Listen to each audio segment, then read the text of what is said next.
this team had to pull closer together than really ever before. It's very easy in these circumstances, in these difficult times, to pull apart, and we didn't.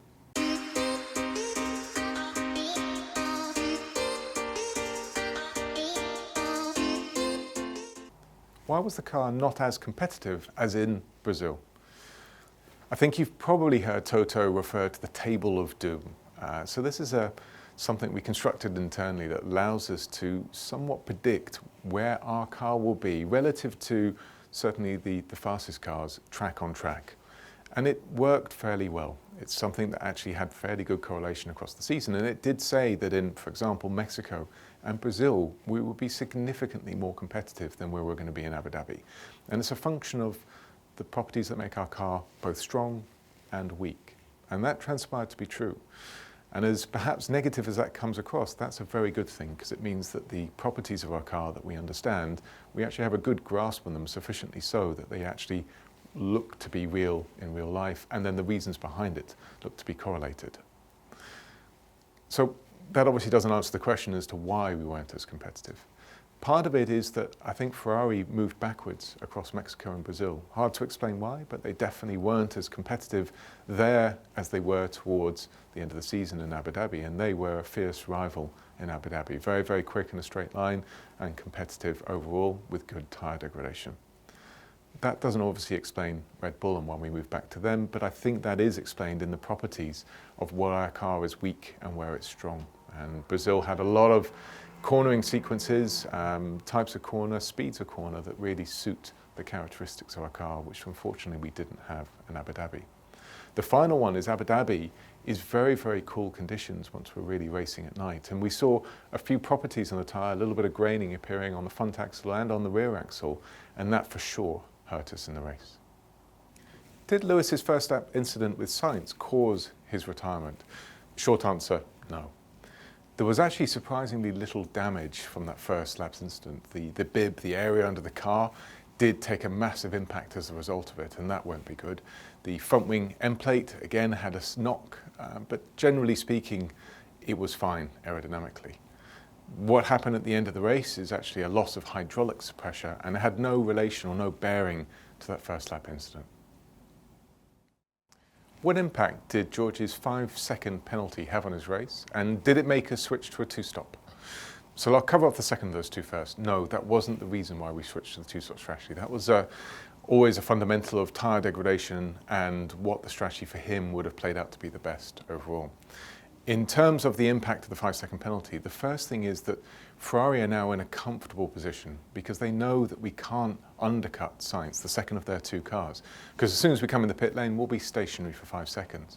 And it means we can't pressurize them into either forcing them onto a 2 or keeping them out on a 1, as an example of that, by undercutting them. What it did do with George is obviously it meant his race with Lewis was far more difficult. Both cars were very equally matched, and at the point where you have a 5-second penalty, you're clearly game over in terms of the grand scheme of racing each other. Why did we choose to go with the higher downforce wing in Abu Dhabi? It's a very fair observation to say that we weren't quick enough in a straight line relative to Ferrari and Red Bull, say. But the field was fairly split. There were some cars on the lighter end, some cars on the heavier end. For example, Aston Martin, I think, were similar or slightly slower than where we were in terms of straight line. And obviously, the more rear wing you put on the car, the more drag that comes with it, the more downforce as well, but the slower you go in a straight line. Prior to every single event, we do a whole sweep of simulations to understand where our car, our aerodynamic package, is optimum. Sometimes that's using a driver in what we call the DIL, the driver in loop simulator, so physically sat there and driving laps. Sometimes it's a model driver that does thousands and thousands of laps and will sweep through every single setup item near enough that we have available to us. And on that, you'll end up with an optimum range for your car, for your aerodynamic package, for the conditions that you're going to experience at the track. And for our car, we knew that that higher downforce wing, the one that is slow in a straight line, should pay dividends in order to be able to do, for example, a one-stop in the race. It will help protect the tyres a little bit more, but potentially at the cost of straight line speed, as you saw, the ability to overtake, even the ability to defend. But if your tyres are in a good condition in Abu Dhabi, and there was quite a bit of degradation this year, that can pay dividends. And so that's the reason why we went with a higher downforce rear wing. Why was Lewis on a one-stop rather than a two-stop strategy? Our goal in Abu Dhabi was to do everything we could to really finish second in the Constructors' Championship. And to do that, you have to finish in front of Ferrari. Easier said than done when you're qualifying behind them, and when truthfully in the race our car pace wasn't there. But we saw with Lewis that his degradation was actually very good on stint 2 of the race when we switched that hard tyre. Obviously stint 1 wasn't. What happened there is actually we had graining, so it's where the aspect of the tyre is damaged and you lose a significant amount of performance from that. And that happened actually both on the front and on the rear axle. That cost him a tremendous amount of time, and you saw that. He went backwards.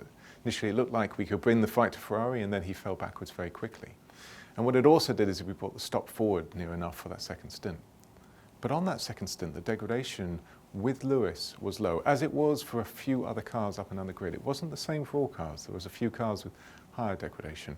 And in Lewis's case, the one stop meant that he would gain track position over Sainz and George. But for us, really, getting one car ahead of the Ferrari, one of our best opportunities, or our only opportunity, was to go for that one stop. On the 2, Lewis would have been ahead of George, but behind Sainz, similar tyres, similar age, similar car pace, and nothing really could have happened. But the reason why we split is you can gain from safety cars. So all of that stint of the race where Lewis was ahead, had a safety car come out, we would have benefited from it because we would have stopped and taken the track position gain that came with it. So ultimately, splitting your cars creates opportunity. Just in this particular circumstance, unfortunately, it didn't transpire that anything happened. Sum up this season in 4 words. I'm about to use 20 to explain why this is difficult, but I probably should have read this question before I read it out on camera. It's difficult. Character building, challenging, so that's 3 of them. And my 4th word would be teamwork. So sort of putting, I guess, a bit of explanation, even though it wasn't part of the question behind it, it's been a difficult year. We're a team that's used to success, used to winning, used to being at the front, and we weren't. And that really has changed the organisation, but for the positive. We're much better as a result of this, and that's the characters that have built, and we have built ourselves as a result of that. It's been challenging, there's no question about it. We're not in a position we're used to being in, and you have to make sure that as a result of that, you adapt to move forward. And we have. I think we proved, compared to the beginning of the season, relative to the end, how much we move forward. But it's probably the last word that's the most important for me, the teamwork. This team had to pull closer together than really ever before. It's very easy in these circumstances, in these difficult times, to pull apart, and we didn't. The drivers pulled together, and I'm confident we have the best driver lineup on the grid. We have 2 incredible drivers pushing each other, but working as a team to make the car better. We have a team both in Brixworth and in Brackley and at the track as well, all working together with just one goal in mind. And that's not to win anymore necessarily, it's to make sure we understand the package we have so that we're back to our winning ways next year. Do you guys understand everything to do with the W13 and therefore the W14 and are confident across the winter going into next year? I don't think you can truly now or even across the winter state that we know everything about the W13. We clearly across the year, every time we learned something, discovered a whole series of new items that really we had to learn, understand and develop very quickly. But if you compare where we were, not so much in Bahrain we were actually fairly competitive after testing there, but I would definitely say Melbourne, Imola, that first little sequence of the year, at tracks that are normal tracks, for want of a better word, and then compare where we were after the Austin update, the final update of the year that we bought it, so that's Austin, Mexico, Brazil and Abu Dhabi. Yeah, there's some ups and downs, very much so, and that's a part of what I meant by this car has items that we believe we understand and some of them that's still not fully explained as a result of that. But if you look at the direction moving forward, the gaps to the front, especially on race pace, we made huge amounts of progress. And you only do that by understanding where your problems are, working on them and working as a team. Is it enough to win next year, which is really where that question goes?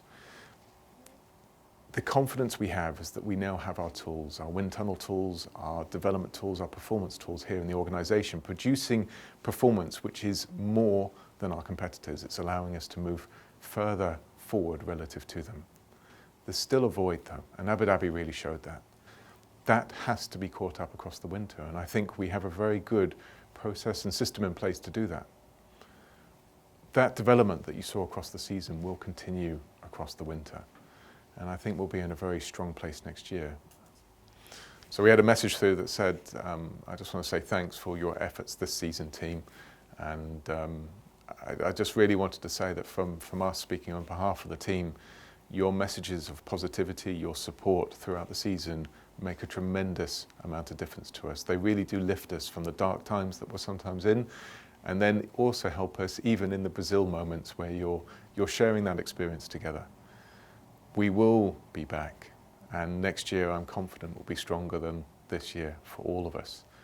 Thank you for all of your questions, not just this week, but throughout the year. We really, really appreciate it, and we'll see you soon.